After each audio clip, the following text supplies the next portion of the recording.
അമ്മയും മൂകാംബിക ക്ഷേത്ര ദർശനത്തിന് വന്നത്. അവിടെ വെച്ച് വിദ്യാമ്മ എന്ന സ്ത്രീയാ പറഞ്ഞത് സന്ദീപേട്ടനും അമ്മയും ഇവിടുത്തെ ഗസ്റ്റ് ഹൗസിലെ താമസമെന്ന്. എങ്കിൽ ഇവിടെ വരെ വന്ന് ആന്റി ഒന്ന് കണ്ടിട്ട് പോവാന്ന് കരുതി. ഞങ്ങള് അമ്പലത്തിന്റെ കിഴക്ക് വശത്തുള്ള ഗസ്റ്റ് ഹൗസിലെ താമസം. അച്ഛനും അമ്മയും അങ്ങോട്ട് പോയി. ആന്റി ഒന്ന് കണ്ടിട്ട് പോവാന്ന് കരുതി ഞാൻ ഇങ്ങോട്ട് പോന്നു.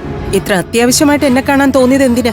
ആന്റി അന്ന് എന്തൊക്കെയോ കാര്യങ്ങൾ സംസാരിച്ച് ക്ലിയർ ചെയ്യാനുണ്ടെന്ന് പറഞ്ഞില്ലേ? അങ്ങനെയെങ്കിൽ അത് ഇതുപോലൊരു സ്ഥലത്ത് വെച്ച് ആവാന്ന് കരുതി. ദേ, എനിക്ക് നിന്നോടൊന്ന് സംസാരിക്കാനുമില്ല, ക്ലിയർ ചെയ്യാനുമില്ല. അതെ, എനിക്ക് നിന്നെ കാണുന്നതേ ഇഷ്ടമല്ല. നീയും നിന്റെ കുടുംബവുമായിട്ടുള്ള എല്ലാ ബന്ധവും അന്നേ ഞാൻ അവസാനിപ്പിച്ചതാ. ഇനി ചുമ്മാ അതും ഇതും പറഞ്ഞ് എന്നെ കാണാനോ സംസാരിക്കാനോ വരണ്ട, കേട്ടല്ലോ? നീ നിന്റെ ജോലി നോക്കി പോവാൻ നോക്ക്. ക്ലിയർ ചെയ്യാൻ വന്നേക്കുന്നു.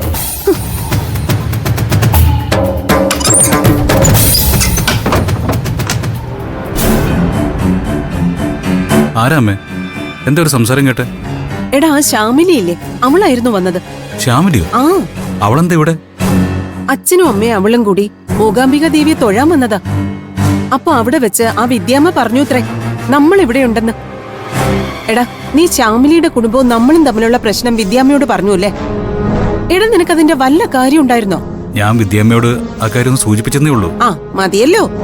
എടാ, അവർക്കൊരു തരി കിട്ടിയാലേ പിന്നെ തീപ്പൊരി പോലെ അതങ്ങ് വളർത്തിക്കൊള്ളുമല്ലോ. അല്ല, മറ്റുള്ളവരുടെ മുന്നിൽ എന്നെ നാണം കെടുത്തണമെന്ന് നിനക്ക് അത്ര വാശിയാണോ സന്ദീപേ? അമ്മ എന്താ ഇങ്ങനെയൊക്കെ പറയുന്നത്? എന്നിട്ട് ശ്യാമിലോട് എന്ത് പറഞ്ഞു? എന്തു പറയാനാ? അവക്ക് എന്നോട് എന്തോ സംസാരിക്കാനുണ്ടെന്ന്. ഒന്നും കേക്കണ്ടെന്ന് പറഞ്ഞ് ഞാൻ അപ്പോഴേ ഓടിച്ചു വിട്ടു. എന്താ അമ്മേ, എന്തിനാ കുട്ടിയോട് ഇങ്ങനെയൊക്കെ ചെയ്യുന്നത്? എന്തിനാണെന്നോ? അതിന്റെ കാരണം നിനക്കറിയില്ലേ? അവളും അവളുടെ കുടുംബവും എന്നെ എന്തുമാത്രം ഇൻസൾട്ട് ചെയ്തെന്ന് നിനക്കും അറിയാവുന്നതല്ലേ? അമ്മേ, ദൈവദോഷം പറയരുത്. ശ്യാമിലിയും അവരുടെ ഫാമിലിയും അമ്മയോട് ഒരു തെറ്റും ചെയ്തിട്ടില്ല. പകരം അമ്മയാണ് അവരെ ഇൻസൾട്ട് ചെയ്ത് സംസാരിക്കുകയും പ്രവർത്തിക്കുകയും ചെയ്തത്. ഓ, അത് ശരി. അപ്പൊ അത് എന്റെ കുറ്റമായി.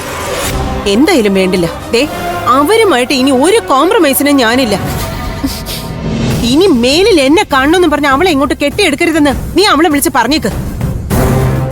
അതിന് ശ്യാമിലി തിരിച്ചു പോയോ? ആ, തിരിച്ചു പോയിട്ടുണ്ടാവും.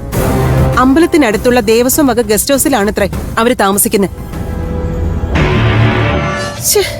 ഇവിടെ വന്നാല് എനിക്കൊരു മനസമാധാനം കിട്ടില്ലെന്ന് പറഞ്ഞ എന്താ ചെയ്യുക എന്റെ ഈശ്വരാ? ദേ സന്ദീപേ, ഒരു കാര്യം അവളോടും അവളുടെ വീട്ടുകാരോടും തറപ്പിച്ച് പറഞ്ഞേക്കണം. അവരുടെ കുടുംബവുമായിട്ടുള്ള ബന്ധം നമ്മൾ വേണ്ടെന്ന് വെച്ചതാ. ഇനി അതിന്റെ പേരിൽ ഒരു ഒത്തുതീർപ്പ് ചർച്ചയ്ക്കും ഞാൻ വഴങ്ങില്ല. ഉള്ളത് പറഞ്ഞ അവളെ എന്റെ കണ്ണിന് നേരെ കാണുന്നത് പോലും എനിക്കിപ്പോ ഇഷ്ടമല്ല. അതുകൊണ്ട് ഇനി ഇങ്ങനെയുള്ള അന്വേഷണ വരവും സുഖ അന്വേഷണമൊന്നും വേണ്ടെന്ന് അവരെ വിളിച്ച് അറിയിച്ചേക്ക്.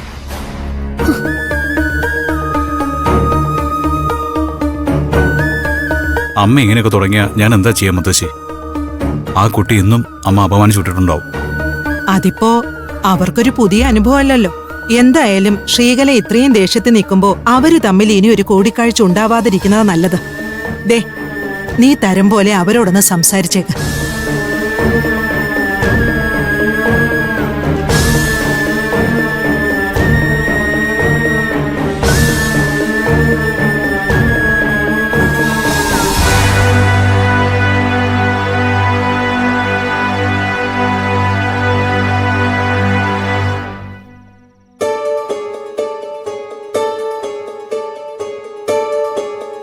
ഹലോ ശ്രീകലെ, എന്തായി?